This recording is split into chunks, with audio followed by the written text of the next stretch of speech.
sebentar ya.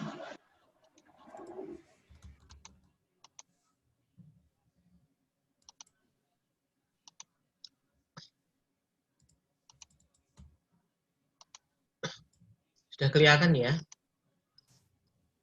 Halo? Sudah, Pak. Halo? Sudah kelihatan, Pak.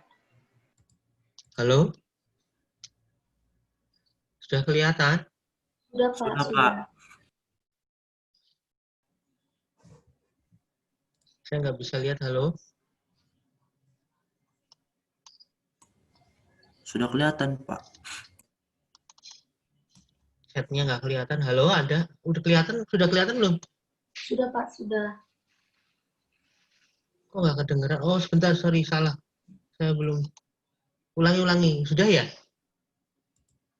Sudah, Pak. Pak. Sudah ya, sorry. Tadi saya mute, sorry. Oke, hari ini kita membahas bab 5, bab 6 ya, bab 4, 3, 4, 5, 6 ya, bab 6. Yaitu tentang sinkronisasi proses atau proses synchronization ya. Itu bahasa Inggrisnya. Apa artinya proses sinkronisasi? Proses sinkronisasi merupakan suatu peristiwa di dalam sistem operasi di mana proses-proses itu berjalan bersamaan ya dan saling berebut, ada kemungkinan berebut resources. Nah, padahal resource yang ada di komputer kita itu ada yang bersifat tidak boleh diakses bersamaan, ada yang boleh diakses bersamaan. Contohnya, misalnya, ini contoh yang kelihatan ya, misalnya memori RAM. RAM itu jelas merupakan suatu resources yang bisa diakses bersamaan. Artinya dalam satu RAM bisa dipakai oleh banyak program. Tapi ada pembatasannya, artinya ada ruangan-ruangannya, kamar-kamarnya yang sesuai dan di-set sedemikian rupa bagi program-program itu. Tapi ada juga yang tidak bisa diganggu-gugat atau tidak bisa diakses bersamaan. Contohnya misalnya, contoh yang kelihatan adalah printer. Printer itu adalah barang yang dipakai di dalam komputer, di mana kalau ngeprint, itu pasti cuma satu yang boleh ngeprint pada satu waktu. Kadang-kadang kalian mau ngeprint banyak sekaligus, 3 dokumen misalnya ya, Anda print begitu, tetap ngantri ya. Tidak pernah bisa halamannya itu nyisip gitu kan, nggak mungkin. Ini contoh saja yang paling kelihatan yaitu printer. Printer itu walaupun di LAN ya, di dalam jaringan kantor misalnya gitu, itu kan semua komputer terhubung ke situ. Lalu kemudian para komputer itu bisa ngeprint gitu kan. Nah, mungkin barengan, mungkin hampir kan kita nggak saling ngomong, saya mau ngeprint gitu ya.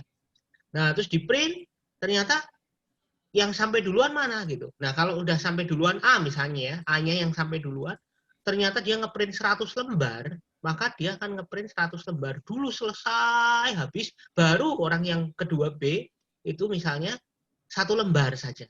Jadi yang si B itu lari-lari ke printernya mengambil hasilnya, loh, wah bukan tempat saya gitu. Jadi yang muncul adalah tempatnya orang lain ya, bisa dibilang yang 100 lembar, dia nunggu gitu. Nah, itu adalah contoh resource yang tidak boleh dijeda atau tidak boleh diganggu. Nah, apa akibatnya kalau misalnya resource-resource yang tidak boleh diganggu itu boleh diganggu gitu. Jadi anggaplah kertasnya itu ya, dari halaman 100 lembar itu ternyata di halaman ke-10 nyisip kertasnya orang B gitu. Kan bingung kan? Kacau ya, istilahnya bisa dibilang kacau. Loh, ini kertasnya siapa gitu. Itu contoh yang kelihatan aja tentang kertas.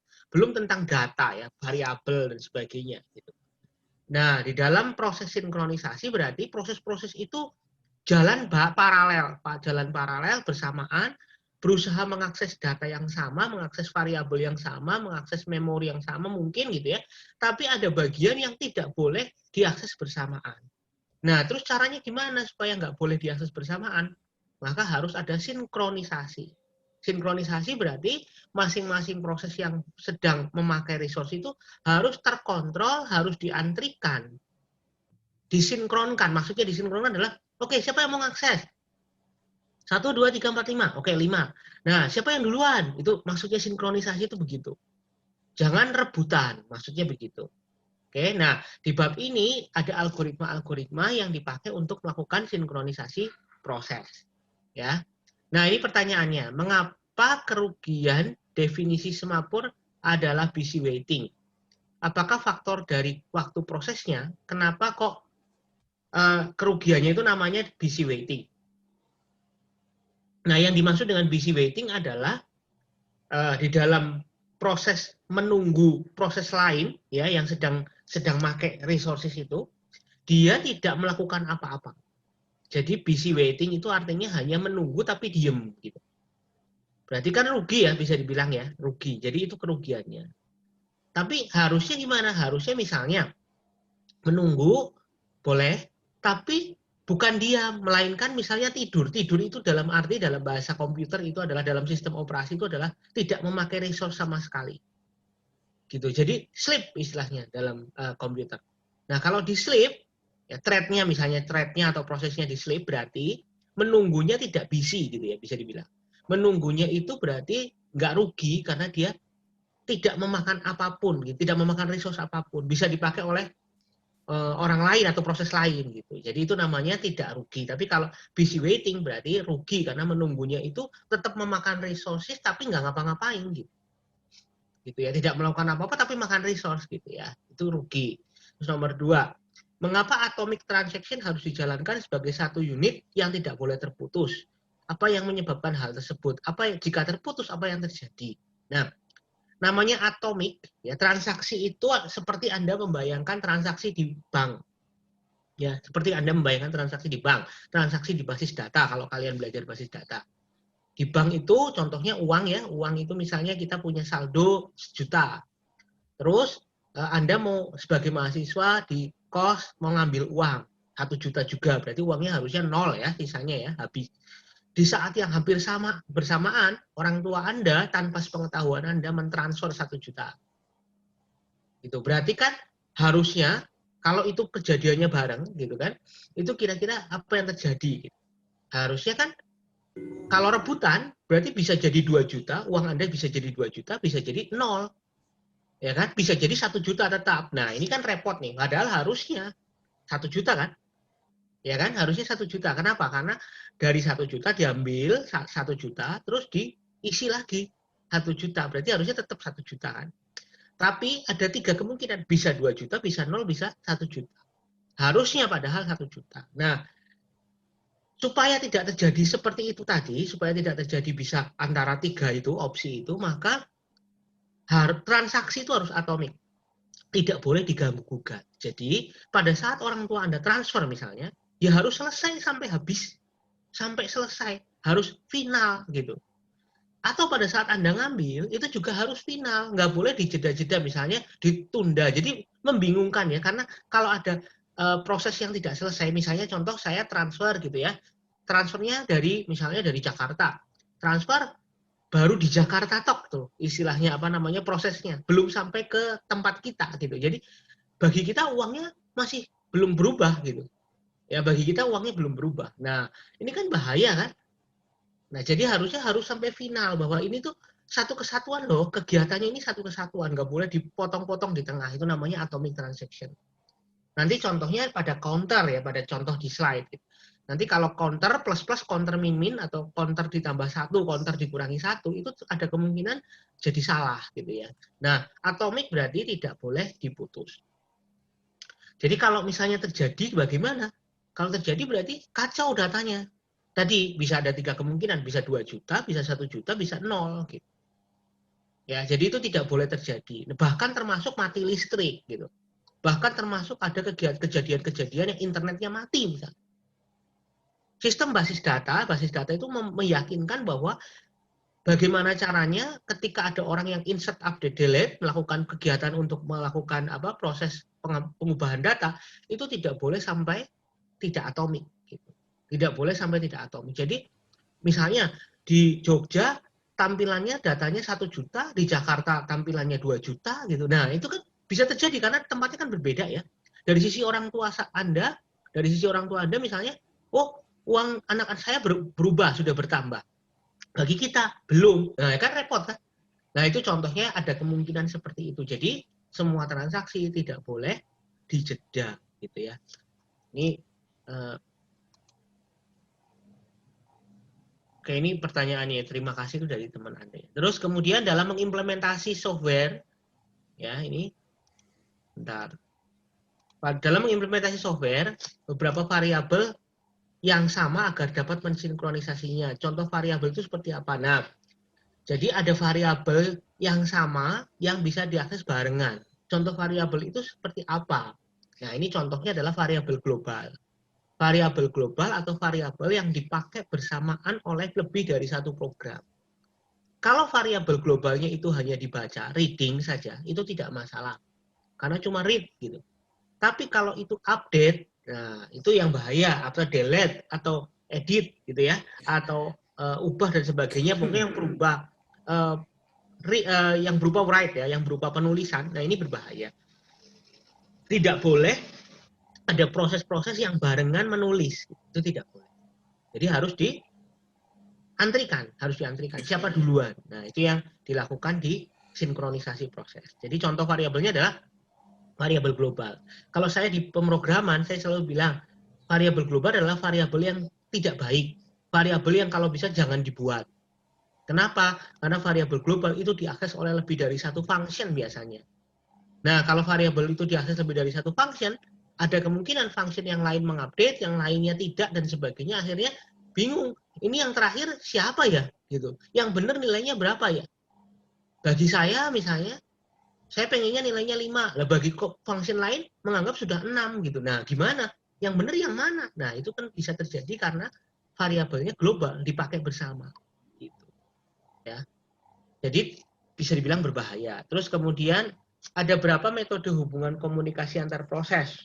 Nah, komunikasi antar proses ini saya nggak tahu ini ngambil dari yang bagian mana ya, tapi komunikasi antar proses harusnya sudah minggu kemarin, artinya dari materi kemarin ya, sudah materi bab 3, bab 4 itu. Tapi yang nggak tahu, saya jawab aja bahwa komunikasi antar proses itu ada dua macam. Yang pertama adalah hubungan di dalam satu proses, artinya prosesnya tunggal, ya. Prosesnya tunggal, komunikasinya itu berarti dalam satu komputer yang sama gitu ya. Nah, ini hubungannya langsung dan tidak langsung. Ya, nanti ada di di bagian bab 3 sebelum bab 3 ya, seingat saya. Terus kemudian hubungan antar proses berarti programnya lebih dari satu, prosesnya lebih dari satu. Contohnya adalah client server atau peer to peer ya. Torrent itu misalnya. Nah, itu adalah contoh hubungan antar proses. Jadi prosesnya lebih dari satu. Terus bagaimana semapur dapat digunakan oleh server untuk membatasi jumlah koneksi yang berbarengan. Nah, setahu saya ya, semapur itu tidak digunakan untuk membatasi koneksi ke server gitu. Karena justru server harus bisa menghandle koneksi berbarengan. Jadi server itu harus bisa multi threading. Jadi dia itu harus bisa paralel, harus gitu, malah harus. Nah, tapi kalau program yang paralel itu mau mengakses variabel yang sama, nah itu bisa pakai semapur. Ya dengan cara apa? Semapur itu ada dua macam ya. Ada yang binary semapur, 1, 0, atau yang semapurnya itu lebih dari satu integer. Jadi 1, 2, 3, 4, 5, 6 gitu ya. Nah semapur itu apa sebenarnya? Karena mungkin pernah dengar semapur itu dari apa? Dari pramuka ya, yang saya tahu pramuka. Yaitu kita megang bendera semapur dengan kode semapur gitu ya. Nah, di dalam materi sistem operasi ini, semapur itu lebih ke benderanya. Bendera itu tanda apa? Tanda yang berkuasa, yang boleh melakukan. Jadi yang memegang bendera semapur, yang memegang tanda semapur, berarti dialah yang boleh melakukan kegiatan atau proses yang didahulukan atau proses yang boleh mengupdate misalnya. Nah, jadi semapur itu bisa dibilang bendera atau tanda yang berpindah-pindah dari satu proses ke proses lain.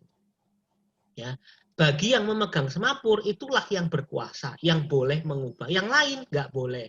Jadi yang lain yang belum punya semapur harus nunggu, gitu ya. Nah, jadi tujuannya adalah pembatasinya gimana ya? Kalau yang memegang semapur berarti dialah yang boleh memproses, yang boleh melakukan kegiatan. Yang lain antri, nunggu semapurnya sudah selesai, lalu diestafetkan, dikirimkan ke proses berikutnya. Jadi semapur itu tanda seperti tanda kekuasaan begitu ya, tanda bahwa ini yang boleh gitu. Oke, nah terus apa itu critical section? Nah ini, critical section adalah bagian dari kode program atau bagian di dalam suatu proses yang kritis. Yang kritis itu artinya yang tidak boleh diganggu gugat, yang tidak boleh diakses bersamaan. Gitu ya. Contohnya printer tadi, printer adalah suatu resource yang bersifat critical section. Tidak boleh diakses bersamaan. Tapi memori RAM itu adalah sebuah resource yang tidak bersifat critical section. Variabel global adalah variabel yang bersifat critical section. Di dalam database berarti record atau row record ya, yang diakses paralel bersamaan di dalam sistem komputer yang diakses multi user itu adalah bersifat critical section. Ketika ada yang mengupdate record itu berarti yang lain nggak boleh ngupdate gitu ya. Itu contohnya. Itu critical section. Solusinya bagaimana? Ada banyak. Menggunakan algoritma atau menyediakan resource-nya. Gitu ya. Terus yang nomor 2, seberapa banyak semapur yang harus digunakan untuk memecahkan masalah critical section untuk end process. Nah, semapur yang untuk end process itu biasanya adalah multiple access, yaitu dengan menggunakan variabel integer. Jadi variabelnya bisa 1, 2, 3 gitu. Nah, buat apa? Kalau untuk artinya 1, 2, 3 itu apa gitu ya? 1, 2, 3 itu artinya jumlah resource yang tersedia. Jumlah resource yang tersedia. Jadi misalnya resource yang tersedia 10. Berarti semapurnya 10 nilainya. Nilainya semapurnya 10. Variabel semapur yang disebut tadi bendera itu tadi, tanda kekuasaan itu isinya 10. Nah, terus nanti kalau resource yang pertama sudah diambil, sudah dipakai, maka sisa 9. Berarti variabel semapurnya berkurang 1, 9. Kalau semapurnya 0, artinya tidak ada resource yang tersedia. Nah, kalau ada program lagi yang mau pakai, maka nunggu. Itu kalau semapur untuk end proses. Jadi hanya bisa 10 proses pada saat yang sama. Karena resource-nya hanya 10. Nah, setiap program yang sedang memakai resource itu dikasih semapur satu-satu gitu. Nah, nanti ketika ada salah satu yang sudah selesai, semapurnya kan sudah selesai nih, saya sudah gitu ya. Maka program lain akan memakainya. Begitu seterusnya. Kalau nganggur, misalnya lagi nganggur, sisa 3, misalnya semapurnya masih ada 3, ya berarti program lain siapapun yang mau pakai boleh. Gitu ya. Itu tentang end process. Nomor 3, dalam multiprosesor, hanya satu prosesor yang bisa di-disable interrupt-nya. Mengapa demikian? Ya, karena di dalam pemrosesannya, proses mendisable interrupt dilakukan oleh semapur. Dan biasanya itu semapur yang dipakai itu adalah single ya, satu. Semapur binary. Sehingga di dalam buku ini diceritakan bahwa yang bisa di-disable itu hanya satu. Ya, jadi ya hanya bisa single semapur. Tapi misalnya nanti menggunakan yang integer semapur, ya berarti bisa maksimal sesuai dengan semapurnya jumlahnya berapa. Gitu ya. Terus berdasarkan dari 3 persyaratan, nah solusi dari masalah critical section, jenis proses seperti apa yang menjadi prioritas dari ketiga persyaratan tersebut? Apakah mutual exclusion, progress, atau bounded waiting? Jadi tidak ada, kalau saya jawabnya tidak ada yang menjadi prioritas. Tiga-tiganya harus memenuhi. Jadi kalau yang disebut dengan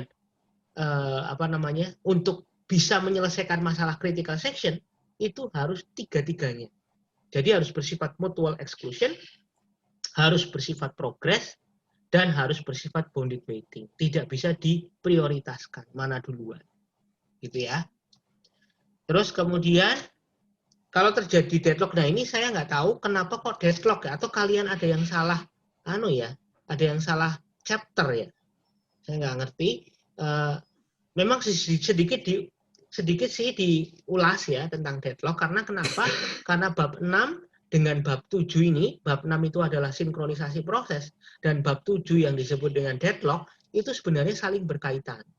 Bahkan saya sebut sebagai kontradiksi, berlawanan. Gitu ya. Nah, ini saya jelaskan dulu ya. Kalau terjadi deadlock, cara menghadapinya bagaimana? Mana yang harus di-kill? Nah, ini sebenarnya di bab berikutnya gitu ya. Di Di dalam deadlock ada dua cara, dibiarkan atau diselamatkan. Dibiarkan artinya kalau ada deadlock, langsung dicuekin sama sistem operasinya, ya di-kill saja langsung yang menyebabkan deadlock. Nggak urusan dengan datanya hilang dan sebagainya. Contohnya, kalau di Linux, setahu saya, crash handlernya, itu kalau lagi crash, ya crash, sudah hilang gitu. Dia nggak urusan dengan datanya. Tiba-tiba crack gitu, keluar message box atau apa, hilang, crash. Gitu. Ada reportnya, tapi sudah bubar, sudah nggak ada, datanya sudah hilang, sudah nggak kelihatan apapun. Itu algoritma ostrich, itu adalah algoritmanya di deadlock di Linux, di Unix dan Linux. Nah, kalau Windows itu berusaha menyelamatkan. Menyelamatkan itu artinya yang deadlock itu kalau bisa jangan deadlock gitu kan. Nah, bagi kita peristiwanya itu disebut dengan tampilan not responding. Deadlock itu kan peristiwa menunggu, saling tunggu menunggu gitu ya. Saling tunggu menunggu apa? Saling tunggu menunggu resource. Resource-nya sedang dipakai oleh orang lain, oleh program lain gitu ya. Jadi kita nunggu tapi tidak kunjung datang. Gitu. Jadi nunggu terus, waiting. Makanya tidak respon, makanya not responding. Bagi kita itu lama banget loh, ini nggak jalan. Nah, itu berarti kan deadlock kan, salah satu contoh deadlock gitu. Atau bisa dibilang kalau tidak bisa diselamatkan ya langsung crash gitu, langsung hilang, langsung kill otomatis karena udah crash duluan. Bahkan bisa blue screen. Nah, itu kalau benar-benar crash. Tapi kalau yang bisa diselamatkan, maka yang di-kill yang mana? Kalau sistem operasi itu meng-kill justru yang resource-nya terkecil. Jadi dia berusaha bukan membunuh yang menyebabkan deadlock, bukan ya. Bukan membunuh yang besar-besar, bukan. Tapi justru yang tidak berguna. Harapannya program-program yang resource kecil, yang prioritasnya rendah, yang tidak dipakai dan sebagainya, itu kalau di-kill berarti tidak merugikan. Dan harapannya resource-nya terbebas, gitu kan? Resource-nya bebas. Misalnya RAM yang kurang. Berarti kalau meng-kill yang itu kan berarti RAM-nya nambah kan? Nah, harapannya bisa menyelamatkan yang deadlock itu. Itu biar harapannya begitu. Itu di Windows ya. Tidak ada waktu tunggu. Jadi tidak ada yang disebut dengan menunggu berapa lama, nggak ada. Gitu ya. Lalu kemudian dari 3 metode handling deadlock, metode mana yang paling efektif? Nah, ini belum ya, setahu saya belum ada ya. 3 metode deadlock handling ini adanya di bab 7. Terus kemudian mengapa race condition perlu dihindari? Nah, apa yang dimaksud race condition? Race condition ini adalah situasi di mana para proses itu berlomba-lomba, race, berlomba-lomba. Berlomba-lomba untuk apa? Untuk mengakses resource yang critical section. Mengakses resource yang nggak boleh diakses berbarengan. Tapi mereka rebutan. Nah, itu adalah peristiwa yang nggak boleh terjadi. Kenapa? Karena menyebabkan kekacauan kan. Salah satunya adalah inkonsistensi. Tidak konsisten. Datanya di sana berubah, sini tidak. Seperti proses transfer uang tadi. Nah, jadi harus dihindari. Caranya dengan sinkronisasi. Dijadwal, diantrikan. Begitu ya. Bagaimana cara mengatasi deadlock? Ini belum ya. Oke, terus kemudian apa perbedaan dari sinyal dan wait dan sinyal ini? Sinyal, wait, dan sinyal. Nah, yang saya tahu ini saya nggak tahu continue ya, tapi kalau yang saya tahu adalah wait dan sinyal. Wait dan sinyal. Wait dan sinyal itu adalah peristiwa di dalam semapur ya, di mana sinyal itu artinya bahwa bendera semapurnya itu sudah selesai dipakai. Terus yang program yang sedang pakai benderanya, yang memegang benderanya itu bilang, "Hei, saya sudah selesai. Siapa yang mau pakai ini?" Atau minimal dikembalikan kepada CPU. Ini loh, saya sudah selesai. Saya kembalikan bendera ini. Itu namanya sinyal. Jadi kalau dianalogikan dilambai-lambaikan benderanya. Sinyal, memberi sinyal kepada yang lain. Siapa yang mau pakai? Nah, begitu sinyalnya ada, maka program yang antrian pertama langsung pakai itu, gitu kan. Nah, itu namanya sinyal. Kalau wait itu adalah peristiwa di mana program lain itu menunggu semapurnya, menunggu bahwa semapurnya itu sudah selesai apa belum gitu. Jadi dia ngecek terus-menerus di variabel semapurnya atau program semapurnya itu untuk ngecek sudah selesai belum ya, udah selesai dipakai belum ya, sudah selesai dipakai belum ya, gitu. Nah, kalau sudah berarti ya diambil. Nah, wait itu artinya karena tidak bisa ngapa-ngapain, maka dia ngantri, dia menunggu semapurnya itu. Itu namanya sinyal wait. Ya. Terus kemudian apa yang dimaksud dengan monitor? Nah, monitor ini adalah struktur data di dalam Java ya, setahu saya Java monitor itu adalah dipakai untuk memastikan bahwa mutual exclusion atau peristiwa semapur tadi itu berjalan dengan baik. Gitu. Tidak boleh sampai terjadi race condition. Jadi struktur data yang bisa dipakai untuk menjamin bahwa sinkronisasi terjadi itu di dalam Java menggunakan Java monitor. Ya. Nah, levelnya itu memang jarang ya dipakai ya. Artinya kalian ini kan levelnya kan programmer di tingkat atas ya kan, tingkat user gitu ya, tingkat aplikasi maksudnya. Jadi ini kan sistem operasi gitu. Jadi Anda mungkin ya jarang pakai monitor segala macam gitu. Karena levelnya kan bukan di situ gitu. Kita kan buat program kan di level user. Jadi kalaupun memang misalnya Anda harus mengantrikan proses, biasanya saya cukup pakai multithreading sudah. Di dalam multithreading udah otomatis ada monitornya. Gitu ya. Jadi sudah pasti sudah apa itu sudah dibawa, itu udah otomatis ada gitu ya di dalam monitor. Jadi di level aplikasi itu biasanya sudah lebih tidak perlu secara apa ya, tidak perlu secara dasar banget gitu ya, sudah tinggal pakai fungsi-fungsi yang sudah jadi. Gitu ya. Oke, dari pembahasan seperti itu, minggu depan nanti masih ada lagi. Bentar, saya stop. Sekarang silahkan presentasi kelompoknya Natalia ya. Iya, Pak. Ya, silahkan. Saya izin presentasi. Oh, sebentar. Saya presentasinya salah ya. Sebentar ya. Ya, silahkan kalian mempersiapkan diri. Iya, Bisa. Pak. Ya.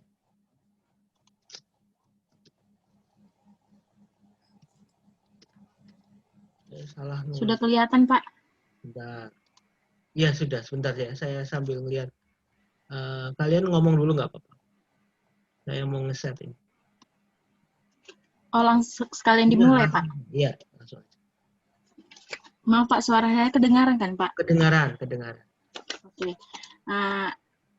Jadi kali ini kami akan mempresentasikan yaitu yang berjudul proses synchronization reading.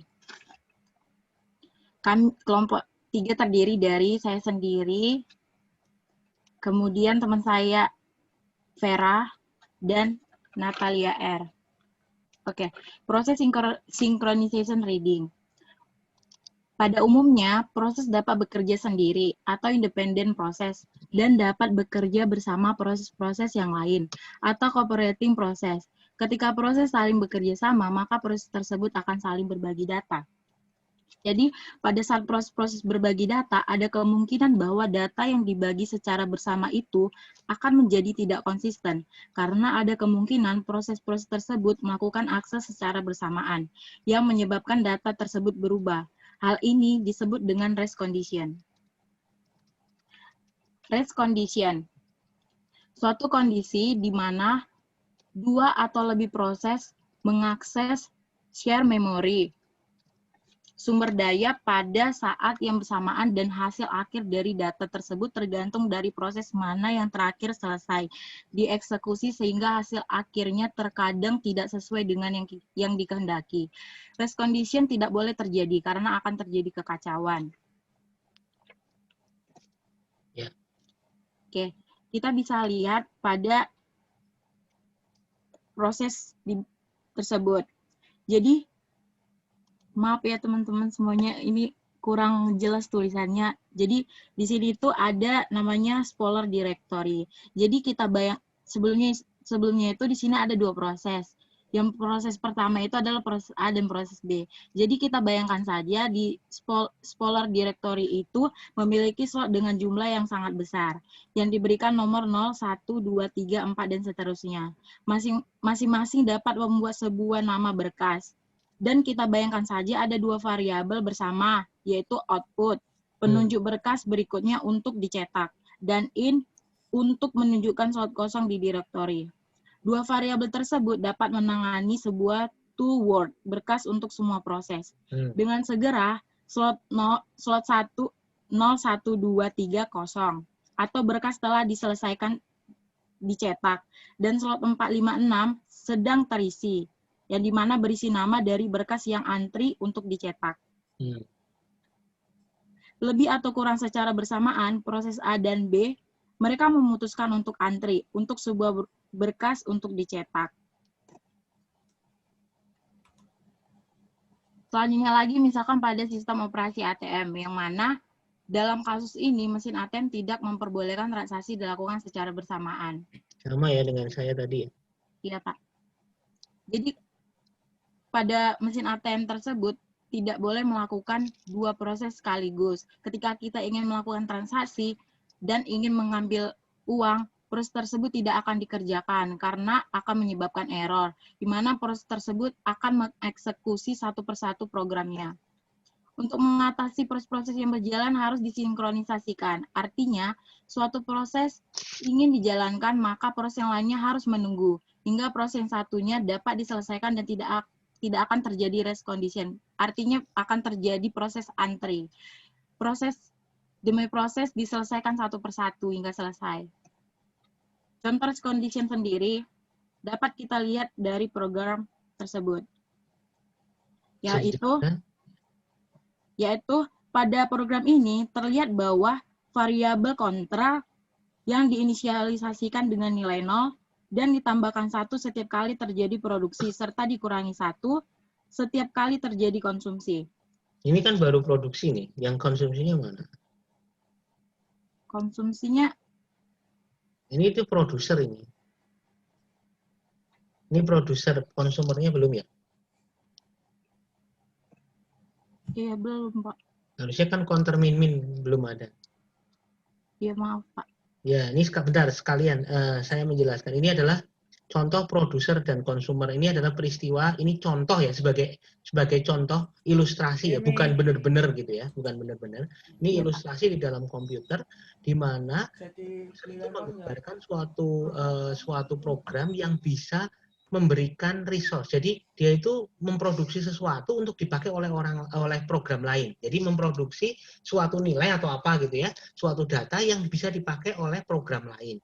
Nah, program yang memakai namanya consumer. Ini baru produser ya, yang Nika ini baru tampilkan adalah yang produser. Produser itu caranya adalah dengan menambah data. Contohnya ini contohnya pada array. Jadi sebuah list ya atau array yang isinya kan mungkin lebih dari satu ya datanya. Misalnya ada 10 data. Nah, terus diisi oleh produser. Buffer yang ke in sama dengan next produce. Itu maksudnya adalah buffer itu array-nya atau list-nya diisi dengan data yang diproduksi oleh produsernya. Diisi dengan data. Nah, terus si produser dan konsumer itu berparalel bareng. Jalannya nggak sendiri-sendiri, tapi paralel bersamaan. Jadi si produsen memproduksi, si konsumen itu tugasnya ngambili gitu, ngambili datanya, ya mengambili data yang sudah diisikan ke dalam array-nya itu. Nah, bayangkan ketika si produsen itu memproduksi terus gitu ya, memproduksi terus gitu. Nah, ketika memproduksi terus berarti kan penuh ya, penuh gitu kan, penuh gitu. Nah, tapi kalau ternyata si konsumen yang ngambil terus, sedangkan produsen yang nggak memproduksi atau sudah kehabisan, nggak sempat gitu, berarti habis. Nah, terus kemudian ada counter di sini. Setiap kali produsen yang memproduksi, dia mengcounter plus 1. Ya. Sedangkan konsumen yang memakan atau mengambil, itu nanti counternya min 1, dikurangi. Next sekarang. Lanjutkan. Sekarang kita fokus di counternya ya. Baik. Baik, Pak. Nggak muncul ya, Pak? Ya, next. Saya sudah tekan nggak muncul ya, Pak? Oh, nggak muncul? Belum. Nah, tadi bentar, Pak. Ya, ini. Nah, ini misalnya. Oh, ini yang Pak. disebut ini yang disebut dengan apa namanya? Trace condition. Silahkan dijelaskan. Oke. Jadi jika proses counter plus dan counter min berusaha mengakses nilai counter secara konkuren, maka nilai akhir dari counter bisa salah. Hal ini tidak berarti nilainya pasti salah, tapi ada kemungkinan untuk terjadi kesalahan. Contoh urutan eksekusi baris kode tersebut yang mengakibatkan kesalahan pada nilai akhir counter. Program yang memperlihatkan race condition. Nah, status akhir dari counter seharusnya adalah 0. Tapi kalau urutan mengeksekusi program berjalan seperti di program ini, maka hasil akhirnya menjadi 3. Ya, stop. Perhatikan nilai akhir counter akan mengikuti eksekusi terakhir yang dilakukan oleh komputer. Pada program ini pilihannya bisa 1 atau 3. Perhatikan bahwa nilai dari counter akan bergantung dari perintah terakhir yang dieksekusi. Maka oleh karena itu, kita membutuhkan sinkronisasi yang merupakan suatu upaya yang dilakukan agar proses-proses yang saling bekerja sama dieksekusi secara berurutan demi mencegah timbulnya suatu keadaan race condition tadi. Ya, stop dulu. Bentar, pause dulu ya. Nah, sekarang ini saya jelaskan. Kan aneh menurut kalian, loh, counter kan counter plus plus, counter min min, itu kan berarti tunggal gitu ya. Functionnya itu, program itu kan jalan satu kali aja. Nah, ternyata counter plus plus atau counter min min, ya, maksudnya dikurangi dan ditambah, itu ternyata di dalam implementasinya ternyata 3 perintah. Yaitu register sama dengan counter, register sama dengan register plus 1, register sama register sama dengan register plus 1. Oh, 2 perintah. Counter sama dengan register 1 itu ya. Nomor 1, 2, dan 6. Anda lihat, 1, 2, dan 6. Itu satu kesatuan harusnya. 1, 2, dan 6. Itu untuk produsen. 1, 2, dan 6. Harusnya loh ya. Nah, satu kesatuan perintah, tapi ternyata tiga langkah maksudnya. 3 langkah itu ternyata harus satu kesatuan. Nah, karena ini 3 langkah, maka bisa dijeda, ya kan? Bisa diserobot sama konsumennya. Akibatnya, jadi nggak jelas siapa yang nilainya yang terakhir yang mengubah, yang dialah yang menang ya. Dalam hal ini contohnya yang terakhir adalah produsen, maka counternya 3. Kalau konsumen yang mengubah, counternya 1 di situ ya. Nah, ini kenapa bisa terjadi seperti itu? Karena 3 perintah itu diserobot. Harusnya kan 1, 2, 3 gitu kan, tapi kok jadi 1, 2, 6, itu Anda lihat itu ya. 1, 2, 3 harusnya berurutan, tapi terus baru dilanjutkan dengan konsumen, ya kan, 4, 5, 6 harusnya gitu. Tapi lihat, produsennya itu dijeda, diserobot sama konsumennya. Nah, supaya tidak terjadi serobot seperti itu, maka perintah 1, 2, dan 3 itu harus bersifat atomik. Paham ya? Harus bersifat atomik. Paham, Pak. Gitu. Jadi atomik ini itu adalah meyakinkan bahwa satu perintah itu tidak boleh diganggu gugat, nggak boleh diserobot gitu. Oke, lanjutkan lagi.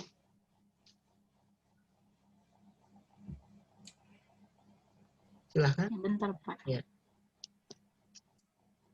Selanjutnya akan dilanjutkan oleh teman saya, Vera. Ya. Next.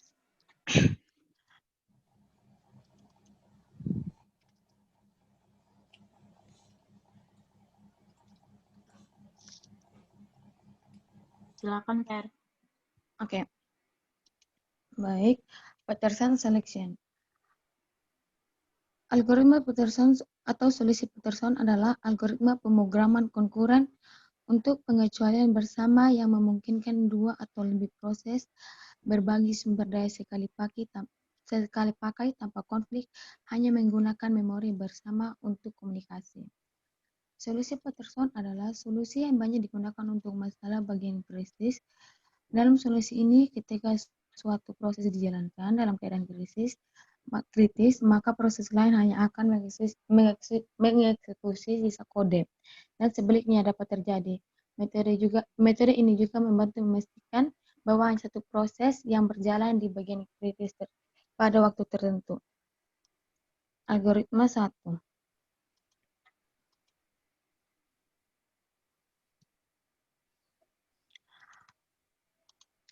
Gagasan algoritma ini adalah memberikan giliran kepada setiap proses untuk memasuki critical selection-nya.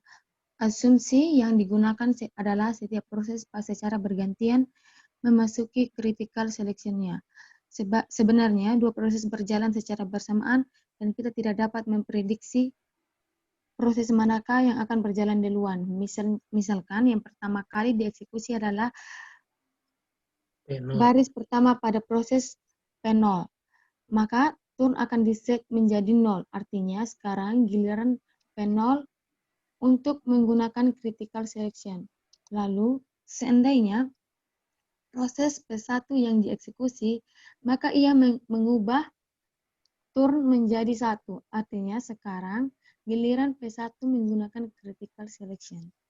Lalu P0 akan menunggu karena turn sudah berubah menjadi 1. Lalu P1 akan memasuki critical selection karena turn sama dengan 1. Setelah P1 selesai, maka ia akan mengubah turn menjadi 0. Artinya P1 memberikan giliran P0 untuk menggunakan critical selection. Selanjutnya, P1 akan menunggu di while turn sama dengan 1. Jika ingin menggunakan critical selection lagi, lalu P0 keluar dari loop. Kemudian, karena turn sudah menjadi 0, saatnya giliran P0 memasuki critical selection. Setelah P0 selesai, P0 akan mengubah turn sama dengan 1. Artinya, P0 memberikan giliran P1 untuk menggunakan critical selection. Kejadian ini terus terjadi berulang-ulang. Udah. Permasalahannya, jika terjadi suatu proses, misalkan P0 mendapat giliran, artinya turn sama dengan 0. Setelah selesai menggunakan critical selection, P0 akan mengubah turn menjadi 1. Seandainya P1 tidak membutuhkan critical selection, turn akan tetap menjadi 1. Lalu, pada saat P0 membutuhkan akses ke critical selection lagi, ia harus menunggu P1 menggunakan critical selection dan mengubah turn menjadi 0. Akibatnya, critical selection dalam keadaan tidak dipakai oleh proses manapun, sedangkan ada proses P0 yang membutuhkannya. Sampai kapanpun, P1 tidak dapat mengakses critical selection hingga P0 menggunakan critical selection. Lalu mengubah. Ya, stop dulu sebentar. Jadi ini adalah P0 dan P1 itu jalan bareng ya, teman-teman ya. Jadi bersamaan jalannya. Nah, pada saat P0 mau menggunakan critical section itu artinya adalah bagian program yang tidak boleh diakses bersamaan ya. Itu dibayangkan sebuah WC misalnya, boleh. WC itu kan satu orang aja yang boleh masuk ya. Dalam hal khusus kan tidak boleh barengan gitu kan. Nah, sebuah toilet begitu ya, yang benar-benar nggak boleh diakses barengan. Nah, anggaplah ada 2 orang yang mau menggunakan itu. Kalau orang pertama P1 mau pakai gitu ya, P1 tuh mau pakai begitu, maka P1 mengeset di depan di depan toiletnya ditulis giliranku gitu, P1 gitu. Maka dia masuk gitu kan. Nah, si P2 ngelihat di depan, oh ternyata gilirannya P1, ya sudah, tunggu gitu kan. Orang keduanya kan nunggu. Terus setelah itu kan keluar, selesai. Kalau sudah keluar, maka P1 tadi orang pertama itu ngeset ke P2. Ini kalau ini P0, P1, saya pakai P1, P2 kan sama aja ya. Jadi pada saat P1-nya udah selesai, dia mengeset ke P2. Nah, P2 kan tahu, oh giliranku ya udah saya masuk gitu. Demikian dia keluar gitu kan, dia keluar dari WC itu atau toilet itu, lalu di-set lagi ke P1 gitu. Nah, P1 masuk lagi. Nanti itu sudah gantian terus. Itu untuk 2 proses kan. Jadi selalu bisa kan, selalu bisa. Nah, permasalahannya ketika P1 ngeset ke P2, tapi ternyata P2-nya nggak mau masuk gimana? Padahal sudah disetkan itu auto ya. Jadi if istilahnya bisa dibilang selesai P1 sudah selesai, maka P1 ngeset ke jadi P2 gitu. Jadi kayak turn-nya itu cuma diganti-ganti aja. Turn sama dengan 1 atau turn sama dengan 2. Cuma kayak gitu aja. Nah, pada saat dia ngeset ke P2, ternyata P2-nya nggak mau masuk. Gimana? P1-nya mau masuk kan padahal. Tapi P2-nya nggak masuk-masuk. Terus gimana? Nggak bisa. Kenapa nggak bisa? Karena turn-nya sama dengan 2 terus. Nggak ada yang mengubahnya menjadi 1 lagi. Yang mengubahnya menjadi 1 harusnya P2. Tapi P2 nggak masuk-masuk. Artinya WC itu, toilet itu kosong. Betul nggak? Nggak dipakai tapi kosong. Ya kan? Artinya kita mau pakai tapi nggak bisa gitu loh. Karena ada tandanya di depan gitu. Turn-nya itu bukan gilirannya gitu. Jadi ini yang solusi dari algoritma 1 ini nggak bisa, tidak berhasil menyelesaikan permasalahan critical section. Solusinya ada 3 ya, ini kelewatan ya. Ada 3 solusi dari critical section ya. Di slide sudah ada. Solusinya adalah ada 3. Yang pertama mutual exclusion, tidak boleh ada 2 proses yang berada di critical section bersamaan.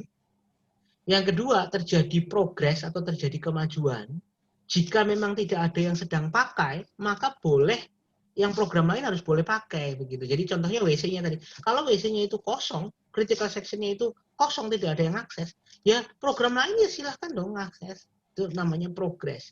Terus kemudian yang ketiga adalah harus ada waktu tunggu yang seminimal mungkin atau ada batasnya. Jadi nggak boleh terus nunggu, ya silahkan nunggu di depan gitu, tapi nggak nunggunya sampai nggak tahu kapan gitu. Karena sebenarnya kosong tapi nggak bisa masuk kan. Berarti kan dia nggak akan bisa masuk ke situ. Dia nunggu, tapi nunggunya itu tidak terbatas waktunya. Dan tidak jelas sampai kapan. Nah, ini 3 solusi ini harus benar-benar tercapai. Jadi program atau algoritma yang dibuat itu harus bisa memenuhi mutual exclusion, terjadi kemajuan atau progres, dan harus bisa bounded waiting atau ada waktu tunggu yang terbatas. Tidak boleh salah satunya itu tidak terpenuhi. Nah, algoritma 1 ya yang sudah dijelaskan tadi, itu mutual exclusion-nya bisa. Kenapa? Karena bisa gantian. Gantian itu kan berarti mutual exclusion. Yang kedua, ada progres. Nah, yang kedua ini gagal. Di awal-awal berhasil, tapi ketika P1 sudah selesai terus di-set ke P2, P2-nya nggak mau masuk, tadi kan ya, nggak mau pakai. P1 mau pakai lagi nggak bisa. Jadi tidak akan pernah terjadi progres. Tidak akan pernah terjadi bounded waiting, karena waiting-nya jadi unbounded, tidak terbatas. Menjadi unlimited. Dia nggak tahu nunggunya sampai kapan P1 itu. P2-nya nggak masuk-masuk kok. Nah, tidak ada cara mengubah variabel turn-nya tadi. Ya, yang bisa mengubah hanya P2, tapi P2 tidak melakukannya. Terus gimana? Nah, itulah solusi P1 tidak algoritma 1 gagal. Oke, silakan dilanjutkan. Algoritma 2. Next, Bentar, Pak. algoritma 2. Bentar, Pak. Belum tampil ya Belum grafik. selanjutnya? Belum dikit. Ya, sebentar ya. Oke. Ini udah? Ya. Udah. Baik, untuk algoritma 2. Pada algoritma ini terlihat bahwa setiap proses melihat proses lain. Apakah proses lain itu menginginkan critical Kurang keras selection dikit atau coba. Suaranya kurang Ya, keras, kurang keras dikit. Pada algoritma ini Ya. terlihat bahwa setiap proses melihat proses lain. Apakah proses lain itu menginginkan critical selection atau tidak? Jika ya, maka proses tersebut akan menunggu proses lain selesai memakai critical selection. Pertama-tama, masing-masing flag di-set false. Kemudian, flag 0 di-set true. Menandakan bahwa proses P0 ingin menggunakan critical selection. Critical Lalu, section ya, bukan selection. Section. ya Pak. Ya, terus Lalu, P0 melihat apakah flag 1 true atau false. Itu proses P1 menginginkan critical section atau tidak. Jika ya, maka proses P0 akan mengizinkan proses P1 menggunakannya dahulu dan P0 menunggu. Setelah selesai, maka proses P0 bergantian menggunakan critical section tersebut ditandai dengan P1 mengeset flag 1 sama dengan false. Permasalahan muncul ketika kedua proses secara bersamaan menginginkan critical section, maka kedua proses akan men-set flag masing-masing menjadi true. P0 men-set flag 0 menjadi true, P1 men-set flag 1 menjadi true. Lalu, P0 akan menunggu P1 selesai menggunakan critical section dengan melihat flag 1 apakah masih true, sedangkan P1 juga akan menunggu P0 selesai menggunakan critical section dengan melihat apakah flag 0 masih true. Akibatnya, tidak ada yang mengakses critical section. Sedangkan ada proses P0 dan P1 yang ingin mengaksesnya, sehingga syarat progres tidak terpenuhi. Kondisi ini akan terus bertahan. Ya, udah, stop dulu. Anda lihat di sini, jadi kalau tadi itu cuma giliran aja, ya di algoritma 1 cuma giliran aja. Gilirannya, turn-nya itu cuma diganti P1, P2, P1, P2, atau P0, P1 gitu kan, cuma diganti-ganti. Cuma berbasis giliran. Kalau sekarang ada tambahan, yaitu boolean. Boolean atau bool itu ya, true false itu ya. Itu untuk menandakan bahwa kalau true itu mau, dia baru mau, belum ngakses, tapi baru mau. Jadi kalau contohnya P0 itu di dalam algoritma itu P0 flag 0 sama dengan true. Berarti P0 itu mau masuk atau mau menggunakan critical section. Gitu ya. Itu flag itu artinya itu untuk mau atau tidak. Nah, terus kemudian kalau dia sudah ngeset true, misalnya P0 saya mau masuk, maka saya ngeset true gitu ya. Nah, saya ngeset true. Tapi tidak langsung masuk. Dia ngecek dulu apakah flag satunya true atau tidak. Selama flag satunya true, berarti seolah-olah mempersilahkan P1 untuk masuk duluan, tahu ya?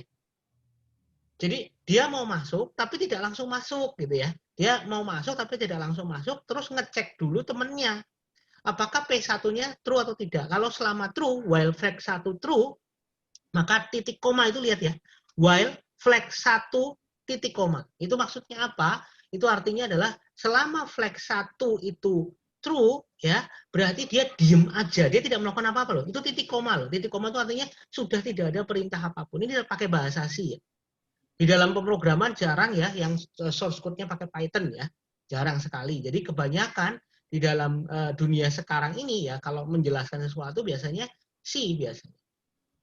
Jarang yang pakai Python walaupun ya nanti lama-lama mungkin akan banyak, tapi untuk buku-buku lama itu biasanya ya pakai C. Jadi flag 1 titik koma itu artinya dia nggak ngapa-ngapain, dia mempersilahkan P1 tuh masuk. Nah, yang terjadi tadi problemnya adalah ketika flag 0 sama dengan true dan flag 1 sama dengan true. Dua-duanya ngeset true barengan. Berarti artinya dua-duanya mau masuk. Ya, dua-duanya mau masuk tapi belum masuk, tapi saling tunggu-menunggu. Kenapa? Karena flagnya semuanya true.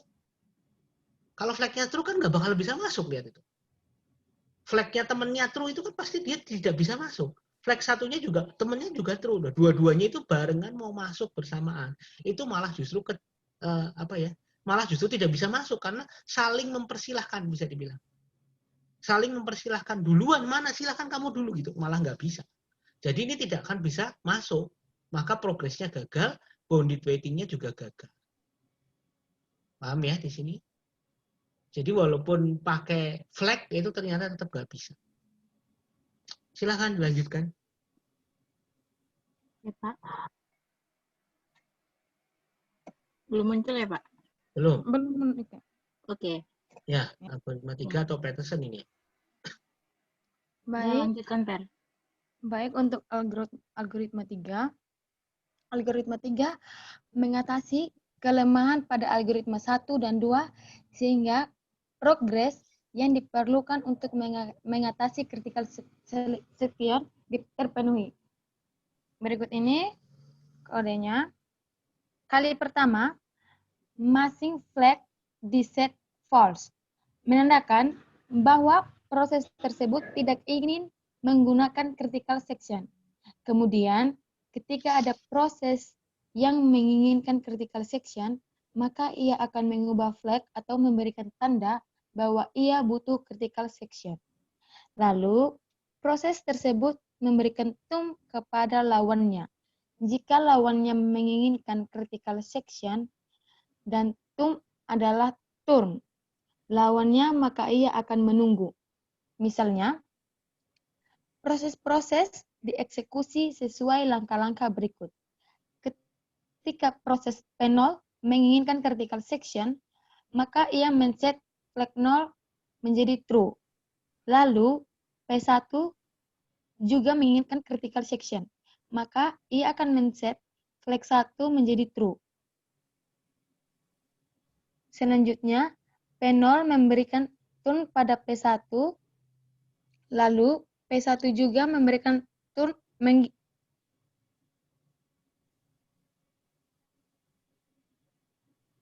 Lalu P1 juga memberikan tone pada P0, sehingga P0 dapat memasuki critical section. Kemudian P1 menunggu P0 selesai mengakses critical section, lalu P0 mengubah flag 0 menjadi false. P1 sekarang dapat memasuki critical section. Setelah P1 akan mengubah flag 1 menjadi false, sedangkan turn berakhir bernilai 0 jika P0 atau P1 selesai mengakses remainder selection dan menginginkan critical section, maka proses ini akan mirip seperti di atas. Tentunya, yang lebih dulu memasuki critical section adalah yang lebih dahulu memberikan turn. Jika hanya ada satu proses yang ingin memasuki critical section, maka ia dapat langsung masuk karena tidak perlu menunggu.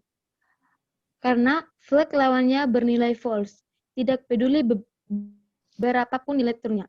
Apabila kedua proses P0 dan P1 berjalan secara bersamaan, maka proses Gimana?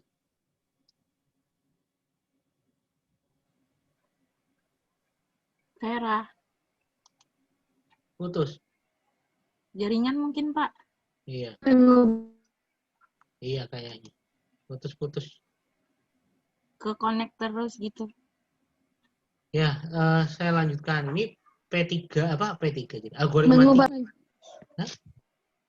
Putus soalnya. Fer, biar dilanjutin bapaknya aja. Ya, Oh, iya, sebentar.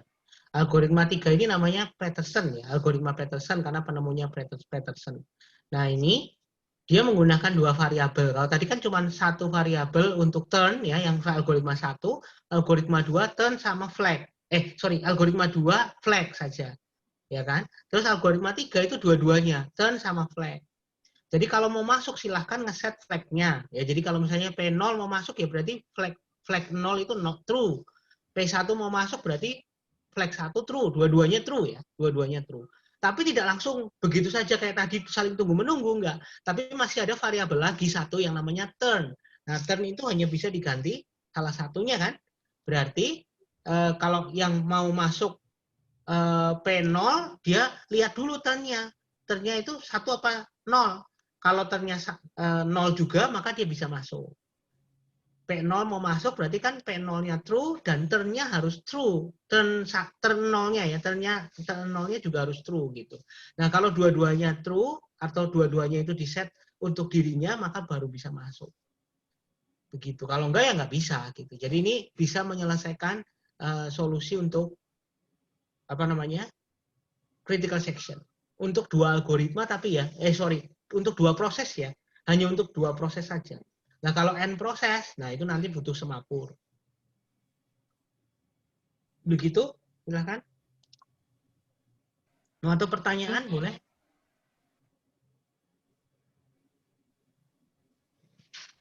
Lanjut Pak. Ya, lanjut. Bentar ya Pak, agak lama. Habis ini algoritma apa lagi? Belum muncul ya Pak? Belum. Bentar ya Pak. Ini sudah Pak. Sudah. Oke, semapur. Semapur. Semapur adalah sebuah struktur data komputer yang digunakan untuk sinkronisasi proses, yaitu untuk memecahkan masalah di mana lebih dari satu proses atau thread dijalankan secara bersamaan dan harus diatur urutan kerjanya.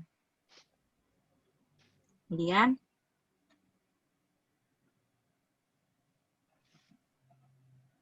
bentar ya Pak. Semapur S merupakan sebuah variabel integer yang diakses hanya melalui dua operasi standar atomik, yaitu wait dan signal. Kita bisa lihat. Jadi, berikut ini merupakan implementasi semapur untuk mengatasi masalah critical section tersebut. Nah,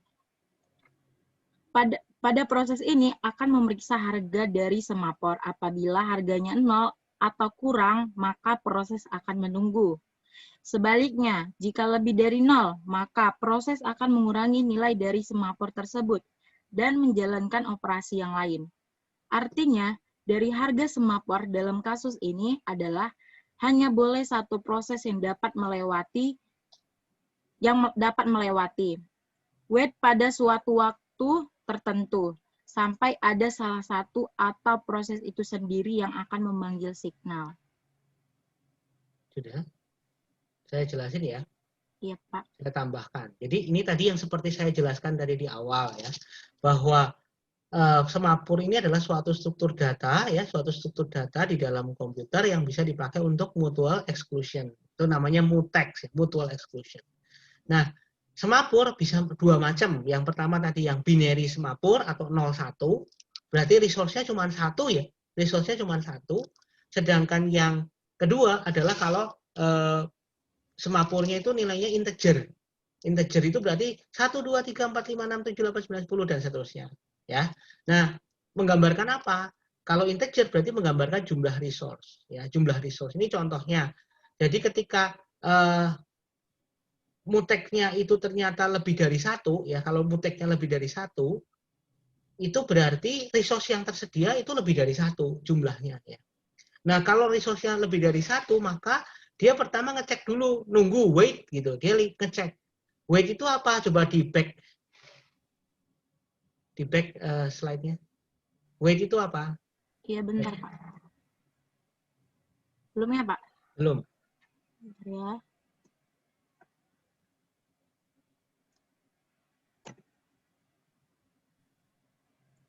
Sekarang belum, masih sama ya, Pak? Masih. Bentar, Pak. Agak lama.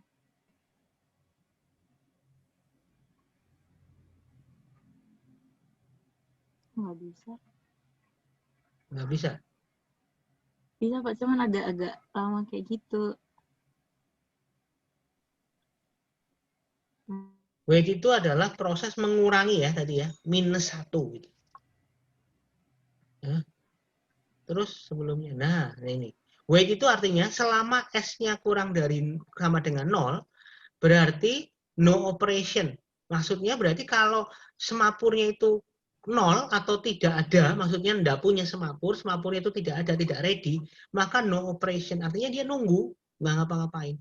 Tapi begitu ada semapurnya, langsung S-nya dikurangi 1. Berarti tandanya itu benderanya ternyata free, benderanya itu ada, ready, langsung dipakai. Gitu.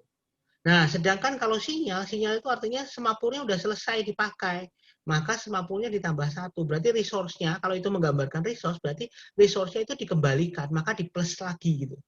Misalnya kita punya resource 10, ya kan? Dengan instruksi wait, maka program 1 itu ngambil 1 semapur, karena S sama dengan S-1. Berarti semapurnya tinggal 9, ya kan? Semapur tinggal 9 itu menggambarkan 1 resource sudah dipakai. Lalu kemudian ada program P2, dia mau pakai juga, kan masih punya 9, maka silahkan ambil langsung.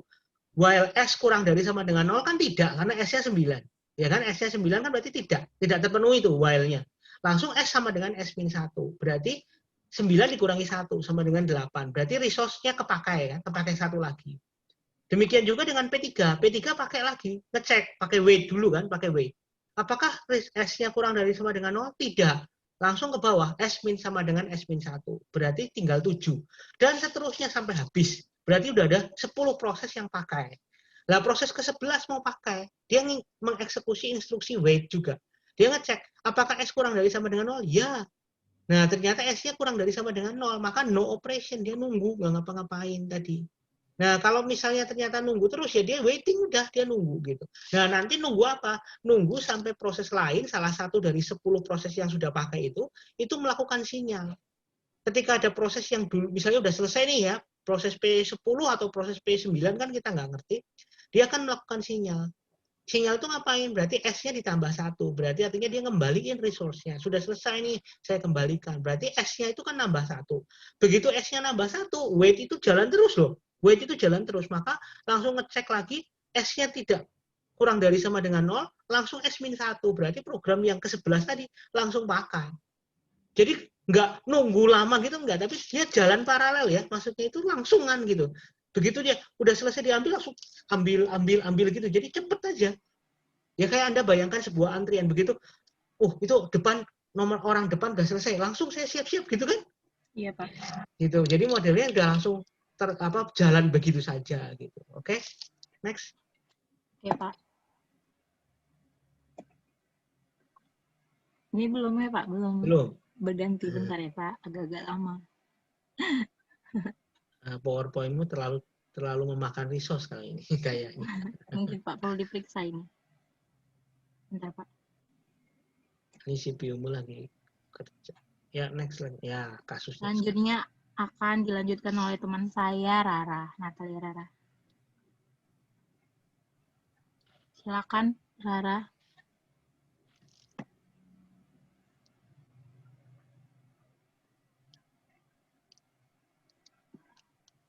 Rara. Selanjutnya yaitu bandwidth buffer. Tulisannya belum muncul nih. Ya, bentar. Aku lupa. Oke. Ya, terus dihabisin aja. Next, maksudnya dimunculin. Iya, Pak. Ini tadi ya, sama ya. Ada 3 kasus. Selanjutnya yaitu bandwidth buffer atau produser konsumen. Ini sebenarnya sama Itu dengan soal yang tadi ya, yang di awal tadi loh. Cuma ini ada ilustrasinya ya. Ya, Iya, lanjut. Pak. Ya, suatu struktur data untuk menampung atau buffer suatu nilai di mana kapasitasnya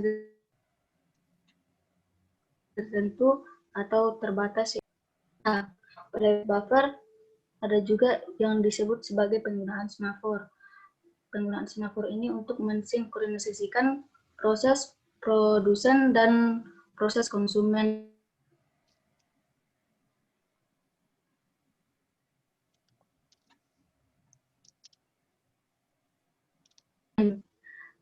Digunakan perangkat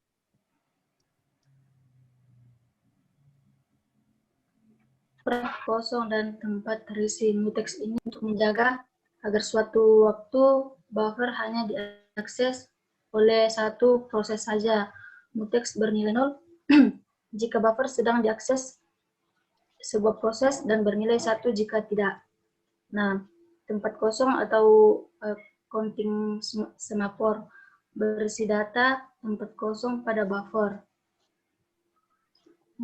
Terus yang tempat terisi ini counting semafor berisi data tempat terisi pada buffer. Nah, yang gambar pertama ini, yang slide yang sebelah kiri, produsen menunggu, di mana produsen menunggu konsumen.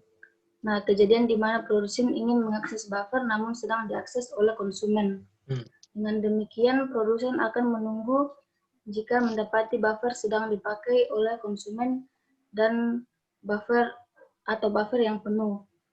Buffer yang sedang dipakai konsumen ditandai dengan semafor mutex yang bernilai 0 dan buffer yang penuh ditandai dengan semafor tempat kosong yang bernilai 0 juga. Yang berarti tempat kosong di buffer ada 0.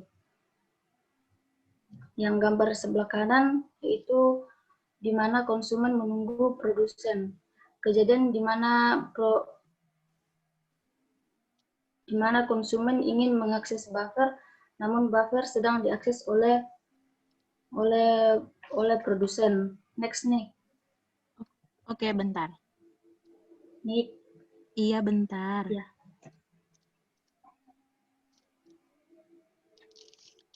Nah, udah? gambar yang di slide yang sebelah kiri.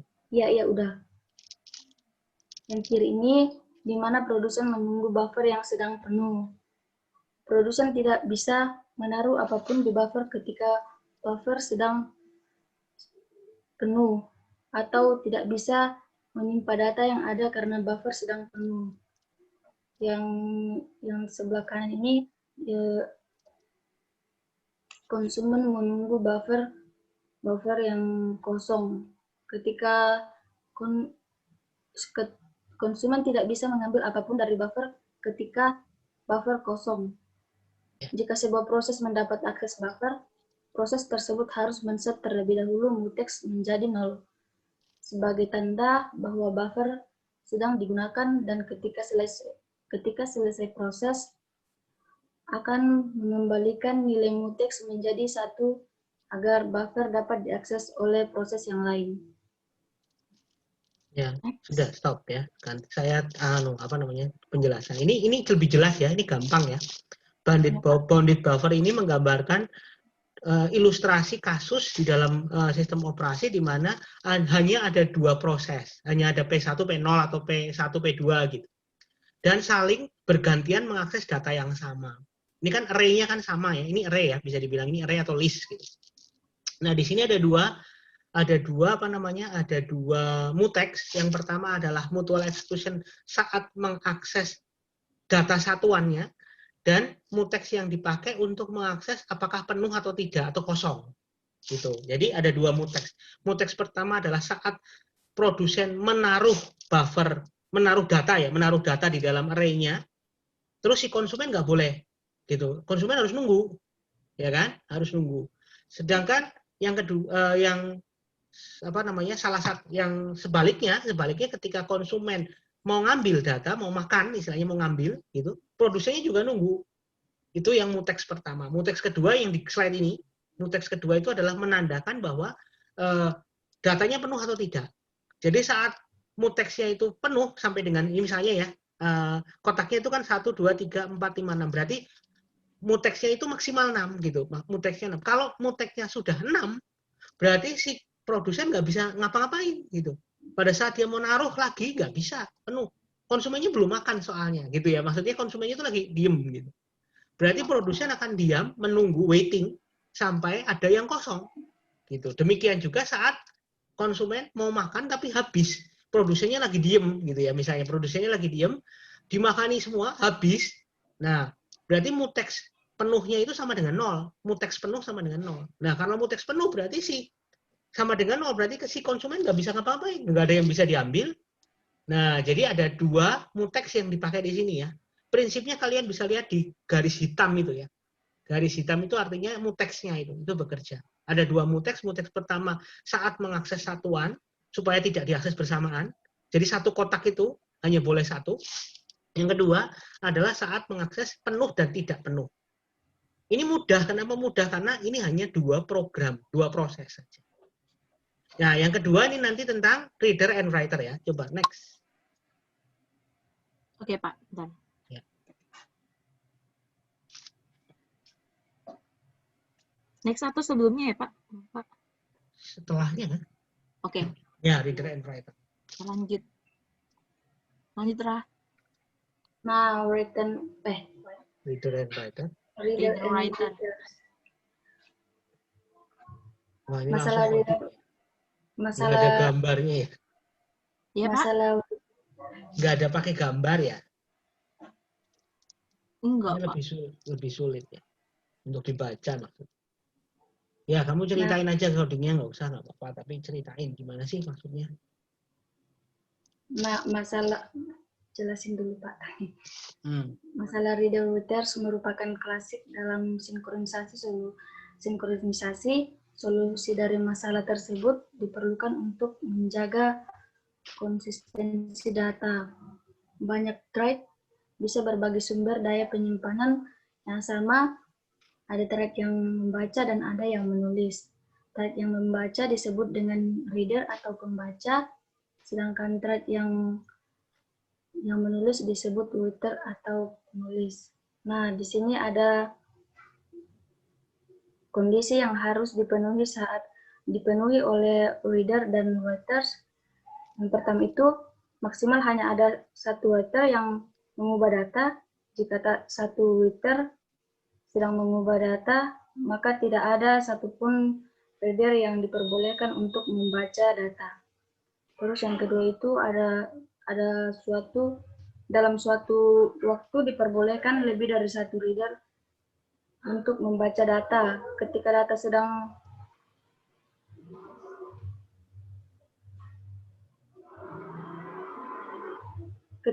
sedang dibaca, tidak ada writer yang boleh mengubah data. Terus penjelasan dari program Bingung ya? dari Susah ya? program ada 2 kelas, yaitu kelas reader writer server dan kelas reader. Nah, penjelasan kelas yang reader ini cuma singkat doang, Pak.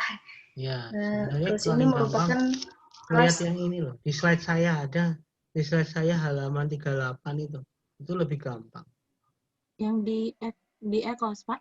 Di ikhlas, Iya, di Pak. slide. Iya, Pak. Itu kan reader and writer problem kan?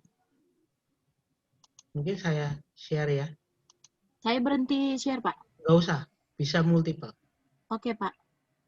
Bentar. Di mana sih? Oh ini. Kelihatan? Kelihatan nggak? Saya enggak, Pak. Oh, nggak Belum, bisa. Pak. Tapi nggak tahu teman-teman yang Belum lain. kelihatan, Teman-teman Pak. bisa ya? Oh, berarti Kelihatan, Pak. kamu memang juga nggak harus stop ya? Nah, iya benar kan, Pak? Iya. Saya Ini stop dulu kelihatan. ya, Pak. Ya. Kamu bisa ngelihat nggak? Saya tidak lihat apa-apa, Pak, tadi. Ini saya sudah berhenti nggak ya, Pak? belum. Belum, masih nyangkut. Iya, masih nyangkut. Ini udah, Pak? Oh, sudah. Bentar, saya Oke, Pak. masukkan di sini. Ini adalah contoh yang reader and writer lebih mudah mungkin dipahami. Nggak bisa. Nah, ini adalah contohnya kalau di dalam reader and writer itu lebih, kalau tadi kan kalau produsen dan konsumen itu 2 proses saja ya, 2 proses. Kalau ini multi proses, lebih dari 1 ya. Nah, cuma yang karena multi proses kan lebih sulit menghandle-nya ya kan, lebih sulit menghandle-nya. Nah, ini Iya, Pak. prinsip utamanya adalah hanya boleh 1 penulis pada satu saat. Tapi boleh lebih dari 1 reader pada satu saat. Itu prinsip utamanya. Dan ini dipakai di basis data. Jelas-jelas dipakai sampai sekarang. Prinsip ini. Jadi reading itu silahkan. Ada data dipakai bersama, mau dibaca sama 10 orang, 1000 orang silahkan. Karena cuma baca, nggak masalah kan? Gitu, tidak ada perubahan apapun. Jadi saat reader sedang membaca, silahkan membaca sebanyak mungkin. Perintah membaca contohnya adalah perintah select. Ya, perintah select itu adalah perintah membaca. Jadi kalau select silahkan ada 1000 yang select nggak apa-apa. Gitu. Karena datanya tetap tidak berubah.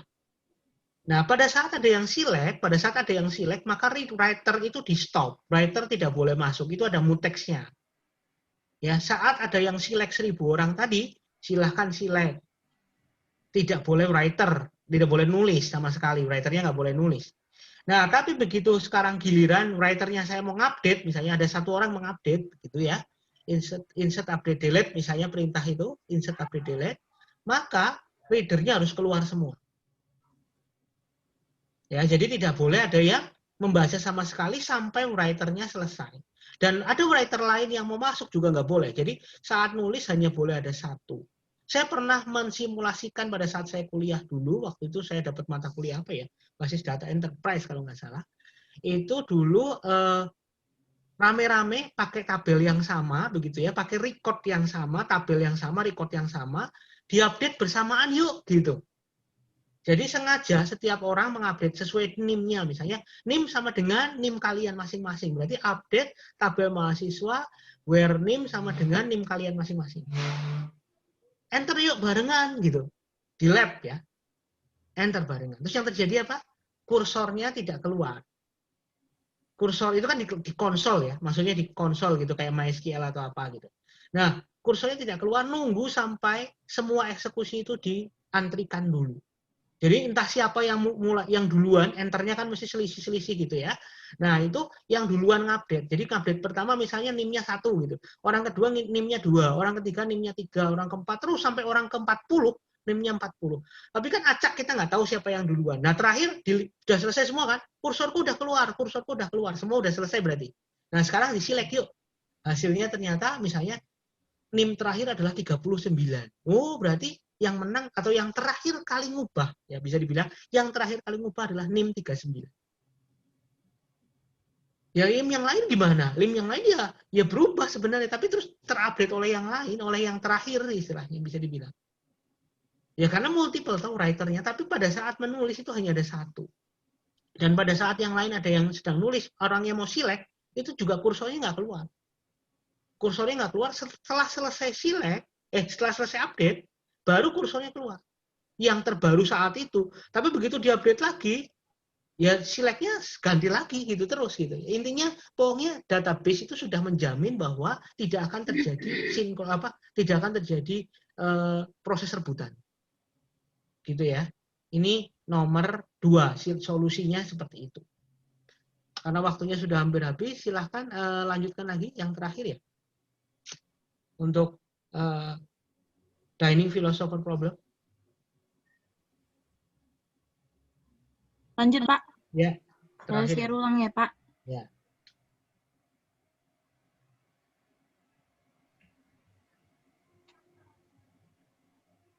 Ini udah kelihatan, Pak.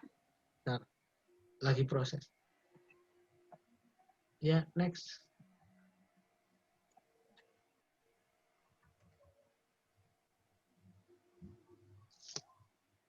Oke. Ya, ini dining philosopher problem ya. Oke, bentar, Pak. Kamu buka apa aja sih? Kok bisa berat banget. Ya, ini. Nah, ini philosopher problem merupakan salah satu masalah klasik dalam sinkronisasi. Nah, permasalahan dining philosopher digambarkan pada gambar di bawah ini, di mana terdapat 5 filosof yang akan makan. Di sana disediakan 5 sumpit. Jika filosofer lapar, ia akan mengambil 2 sumpit, yaitu di tangan kanan dan kiri. Namun, ada kalanya hanya diambil satu sumpit saja.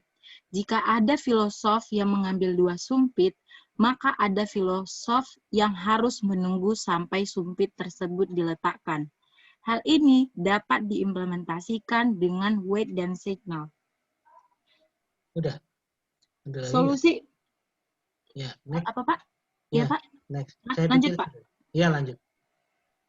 Nah, solusi untuk mengatasi permasalahan tersebut dengan menggunakan smoper agar tidak terjadi deadlock dan starvation. Setiap barang sumpit direpresentasikan dengan semafor.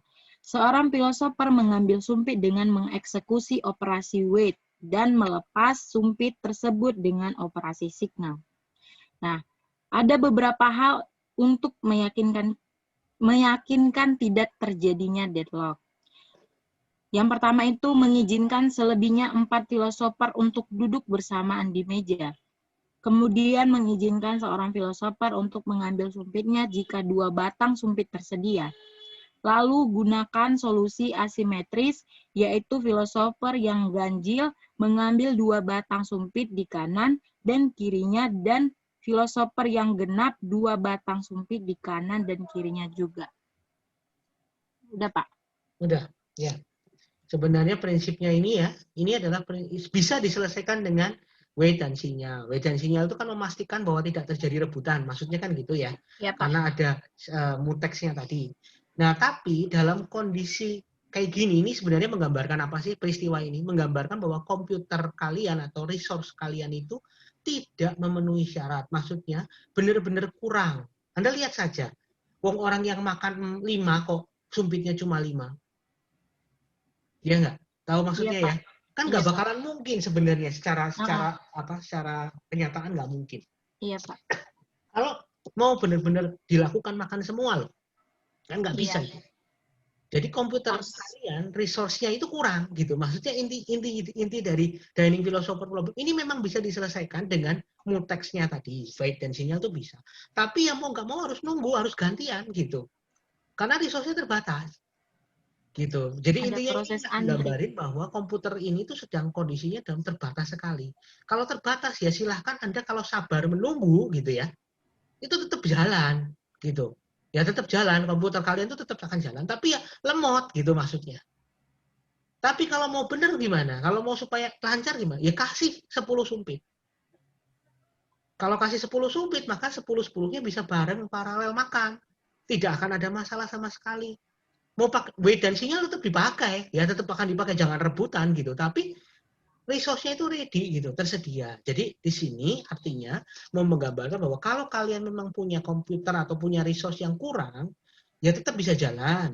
Tapi jangan harap bisa cepat gitu ya. Jadi harus menunggu. Tahu diri lah istilahnya, bisa dibilang begitu ya. Ya jadi harus menunggu. Nah, solusinya gimana? Ya pakai wait and sinyal itu memberi solusi supaya tidak terjadi rebutan. Tapi tidak memberi solusi untuk masalah kecepatan, untuk masalah bahwa itu pasti berjalan dengan baik, itu tidak bisa. Kadang-kadang akan hang juga. Kalau kenyataannya 5-5-nya itu mau ngambil semua gimana? Mau makan semua barengan? Ya nggak bisa. Hanya waiting semua. Karena dia cuma bisa ngambil kanannya atau kirinya kan tadi, satu tok. Nah, terus akhirnya ya waiting semua. Nah, kalau waiting semua apa yang terjadi? Deadlock nih. Nah, inilah yang nanti akan di minggu depan, kelompok berikutnya sebelum TTS ya, minggu depan tuh kelompoknya, tadi saya sudah uji adalah France. Kelompoknya France dan Jesslyn tadi ya. Nah, itu minggu depan akan membahas tentang deadlock. Deadlock ini peristiwanya ya kayak gini nih. Sumpitnya diangkat satu semua, yang satu nggak bisa diambil. Karena kan cuma boleh satu kan yang tadi diceritakan ya. Hanya boleh ngambil di kanannya atau kirinya. Ambil semua satu-satu lah. Kanannya gimana? Nggak bisa makan pakai satu sumpit.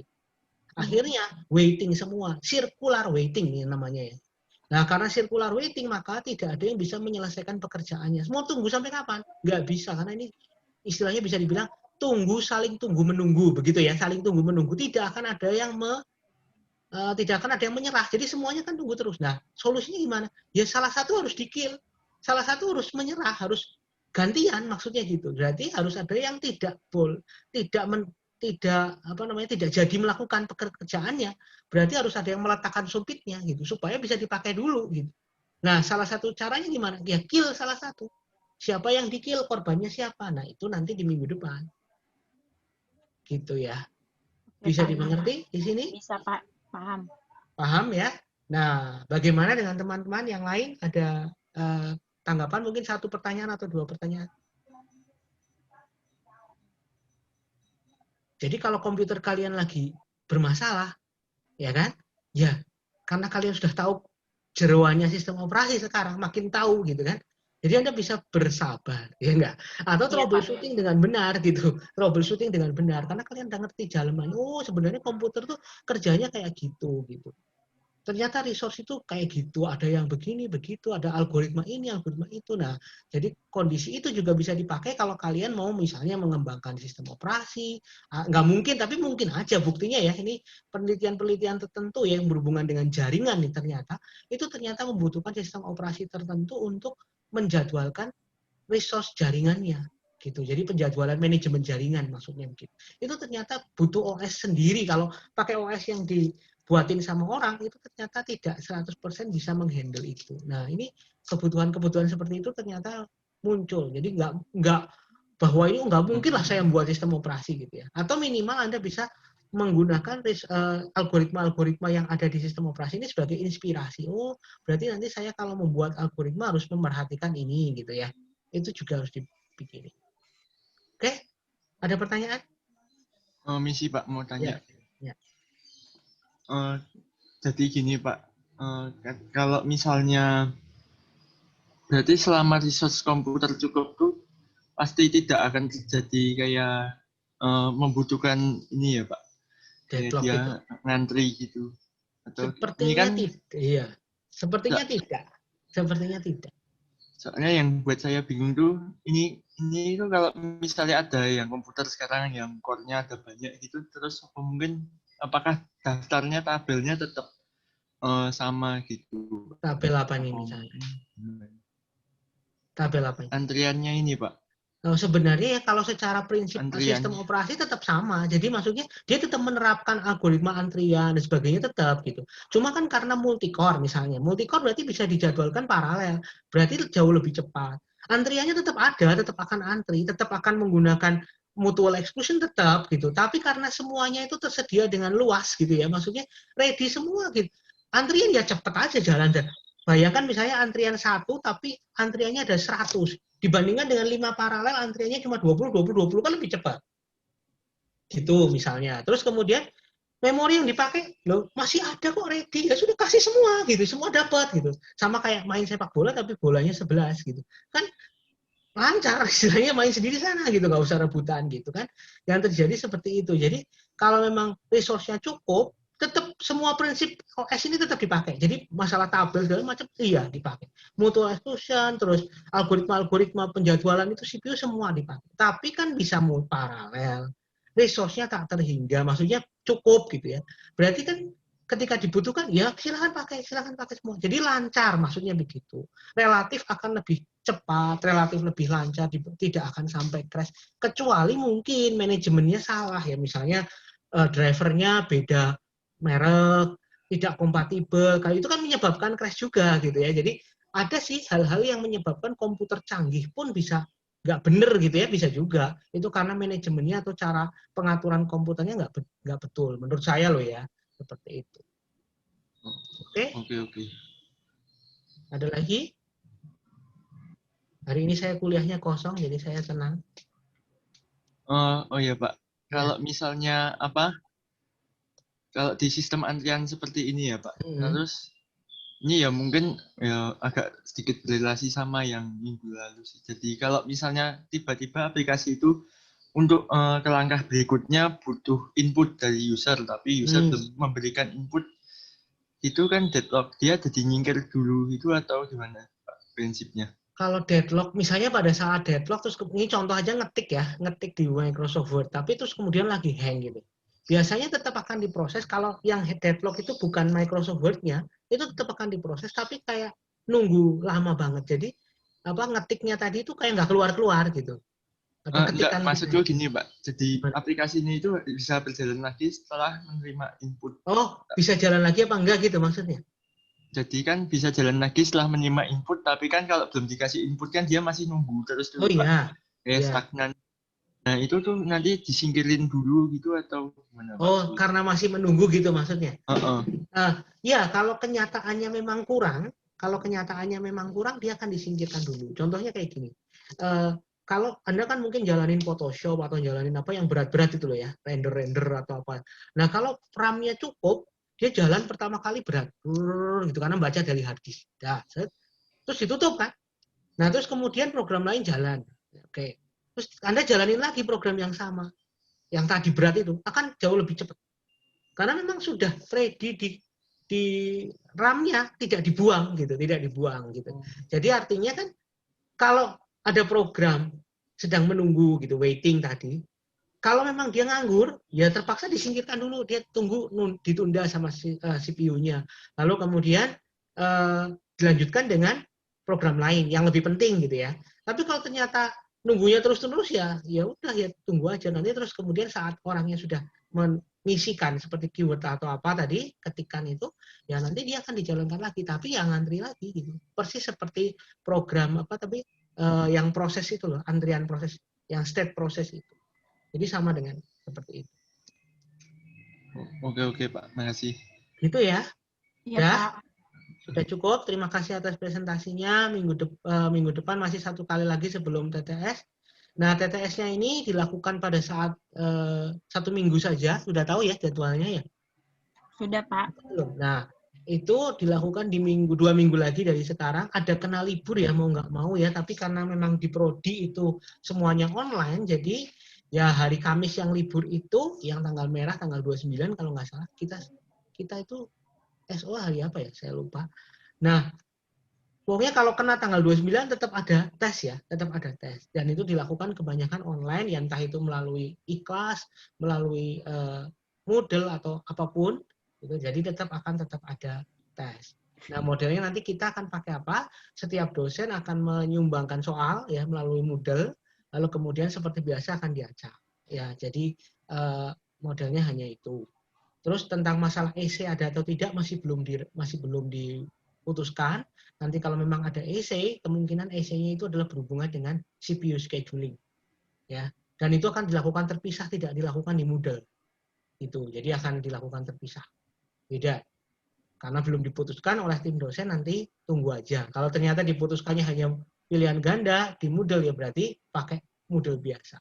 Tapi kalau ternyata ada essay, mungkin nanti akan ditambahkan essay di iKlas ya, Oke, Pak. untuk dikerjakan terpisah gitu.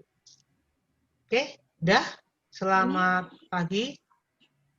Sekian dari saya. Terima kasih. Minggu depan kita lanjutkan dengan deadlock. Jadi minggu depan ini peristiwa yang menakutkan ya, karena deadlock. Oke, Makasih, saya Pak. capture dulu. Bentar, Terima kasih, capture dulu. Pak. Capture dulu. Ayo, nyalakan videonya. Oh,